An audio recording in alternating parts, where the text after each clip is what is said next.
What is the most beautiful recitation you've heard of the Quran? In the month of Ramadan, there are many Muslims in large cities who have many options, and they will jump from one mosque to another depending on the recitations that they hear. And there's no doubt that beautifying your voice as much as you can when you read the Quran, it's praiseworthy. And that if you are gifted with a beautiful voice and you use it this way, it's an act of worship.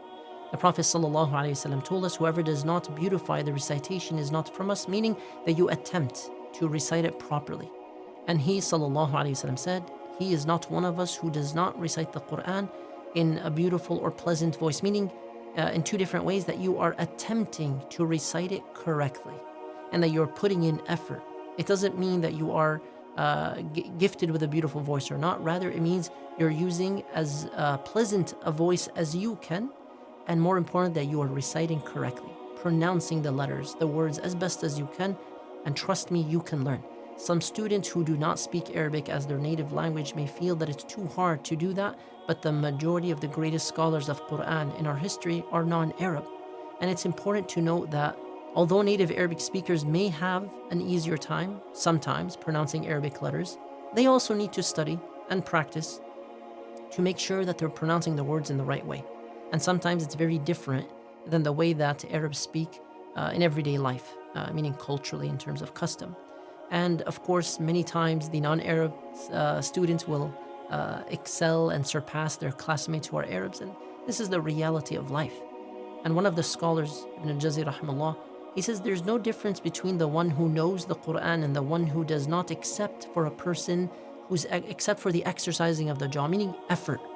Your muscle, your mouth, your jaw, your throat, you're basically strengthening them, working them out, and putting in effort to pronounce, to recite, to learn. Reciting while understanding and focusing on the meanings is an objective. And from the best of people in terms of their recitation of the Quran is the one who, when you hear him reciting, you assume that he fears Allah subhanahu wa ta'ala. Why? Because you're reading with understanding of the meaning. You're connecting it to the right recitation. You're trying your best with your tone, your attempt to read as pleasantly as possible. And a student who is memorizing the Quran should take the time to read the translation, the explanation, the tafsir of what they're memorizing to ensure that they are connecting to it and acting upon it. Now, a person who recites with their natural tone, trying their best to recite accurately, and they're focusing on the meanings as best as they can, they're reciting with awareness that Allah hears their recitation, that person has a beautiful recitation. And it is really the Quran which beautifies the voices. It's the fact that you're reading the words of Allah that makes it so beautiful. So don't think about whether or not you're a qari or you have the voice of a qari. That's not what it's about. Some people are gifted with that. And some of the Sahaba were told by the Prophet ﷺ that they have beautiful voices. And to recite, of course. There is a famous singer who repented to Allah subhanahu wa ta'ala. He left the music world recently in the last year or so, year and a half, and he started to recite Quran and learn it properly and memorize it as well.